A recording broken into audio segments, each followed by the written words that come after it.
আমার বাচ্চারা আমি দেখেছি যে তারা বাবার ভালোবাসা চায়। জানেন আমি কেন বিয়ে করিনি? সৎ মা সৎ বাবা, এগুলো আমার কাছে অনেক ভয়ঙ্কর একটা বিষয়, ভয়ঙ্কর একটা শব্দ।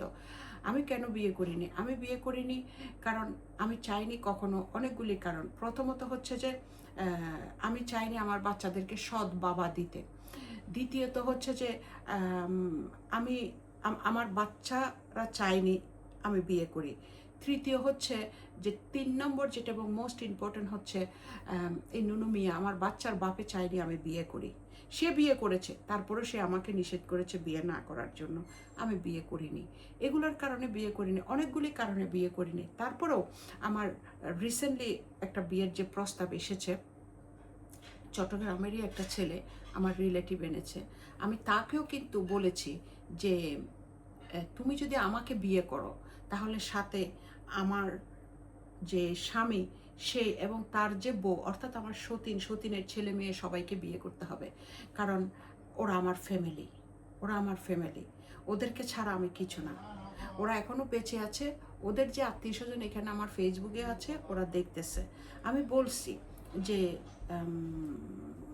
এরকম হলে আপনি আমাকে বিয়ে করতে পারেন, না হলে বিয়ে করিয়েন না। আমার ভাইয়ের বউ চান্স এদিক দাও না একটু, দাও এদিকে, দাও এদিকে, হাত একটু দাও না, দাও না। ইয়েস, সো মা তুমি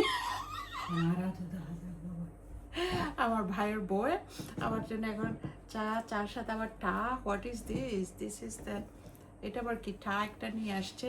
আচ্ছা এটা ওদিকে রাখো, এটা লাগবে না আর, আল্লাহ এটা ঠান্ডা হয়ে যাবে ভাবি, এটা ওদিকে রাখো, এটা ঠান্ডা হয়ে যাবে, তো ঠান্ডা হয়ে যাবে।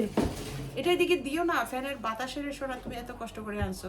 দেখেন আমি যে আপনারা যে ওই যে কতগুলো মাতারি আছে না, কতগুলো মাথারি আমাদের দেশে তখন যে ভাবি কি করতেছে আমাকে এমন ভাবে নাস্তা দিতেছে, এমন ভাবে করতেছে যে মনে হচ্ছে যে আমাদের দেশে কতগুলো আছে না, আগেরকার মহিলারা বেটা আসলে না ভাবি ড্রয়িং রুমে আসতো না, মানে ফাঁক দিয়ে মনে হয় একটু তরকারি দিত, সরি চা দিত ফাঁক দিয়ে, দরজার ফাঁক দিয়ে। আমার ভাইয়ের বই এটা করছে।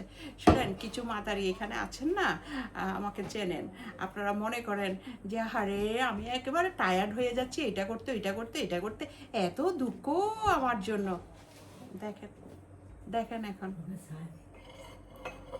কিতাব তারপর দেখি তো আইব তো তুই তো ধরো এলো যাবে, এলো যাবে সব হন্য পদ্মার হন্য ইবে ওকে। তো আমার কাপ এখানে আলাদা, so this is the my cup. আপনারা যারা আমাকে বলেন না যে তুমি এই ভিডিও করতে করতে হয়রান হয়ে যাবা, হয়ে যাবা, পাগল হয়ে যাবে, রে আমরা অলরেডি পাগল।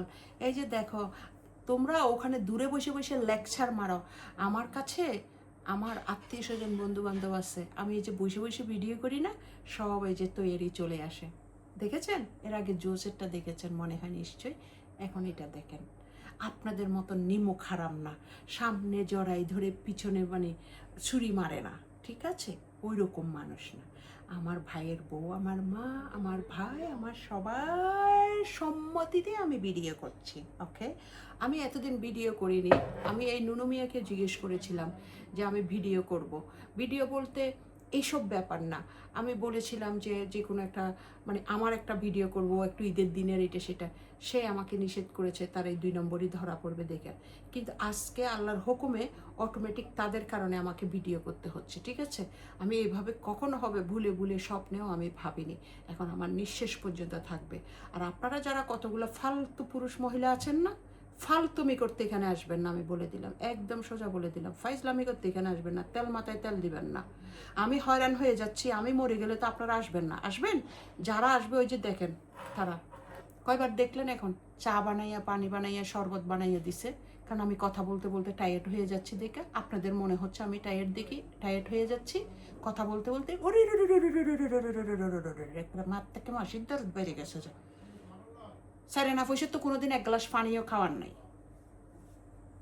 হ্যাঁ, একেবারে মার থেকে মাসির দরদ বেড়ে যাচ্ছে, নুন থেকে তো ফান কষলে পড়ে না। আমার খাওয়ায় আমার ভাই, আমার মা, আমার ভাইয়ের বউরা। আমি টায়ার্ড হয়ে গেলে ওরা দেখবে, আমি হসপিটালে ছিলাম ওরা আমাকে দেখেছে, আমি অসুস্থ হলে ওরা আমাকে দেখে, আল্লাহর 30টা দিন আমাকে ওরা খাওয়ায়। আমি খাই, এই যে যাওয়ার সময় বক্স করে নিয়ে যাবো। This is not today, not just today, always. আর আপনারা লেকচার মারতে আসেন কেন? আমার সাথে কথা বলতে হলে, আমার লেকচার দিতে হলে আমার 5,000 টাকা অ্যাকাউন্টে ঢুকাইয়া 5,000 পাউন্ড, তারপরে লেকচার মারবেন। আমি সবার লেকচার শুনি না, আপনাদের মতন বুদ্ধি হাঁটুর নিচে না, হাঁটুর নিচের বুদ্ধি নিয়ে চলি না। আপনারা কে কে আমাকে কিছু বলার আগে সম্পর্কটা একটু যাচাই করে নেবেন, জ্বালাপালা করে, যে আপনারা আমার কি হন, আপনাদের কথা আমি কেন শুনবো? এই যে সৎমা, আমি একমাত্র নুনু মিয়ার কথা শুনি, সৎমার কথাও আমি শুনি না, কারণ তার সাথে আমার সম্পর্ক নেই। তার বুঝতে হবে। সে যে আমাকে মেসেজ দিয়ে বললো যে আপনি আমার সাথে কথা বলেন, তুই কে? তুই কেডা? তুই তোর বলেন আসস, নিজের তো কোনো বল নাই, নিজের তো কোনো শক্তি নাই। আমার সমস্যা ওর লগে, ওরে দে আইতে, ওরে দে আইতে। এই যে গলা শুকে গেছে, পানি দে কারা, আবার লেকচার মারে ওগুলা উপর থেকে এসে, উইডে এসে জুইডে বসে। এই সমস্ত ফালতু মেসেজ, ফালতু কথা আমাকে দিবেন না, আপনাদের জন্য আমার ইজ্জত চলে গেছে। আমি কথা বলতে বলতে গলা শুকে যাই, চাই না আমার ভাইয়ের বউয়ে, আর লেকচার মারে ওই সমস্ত ফালতু বেটা, ফালতু বেটি।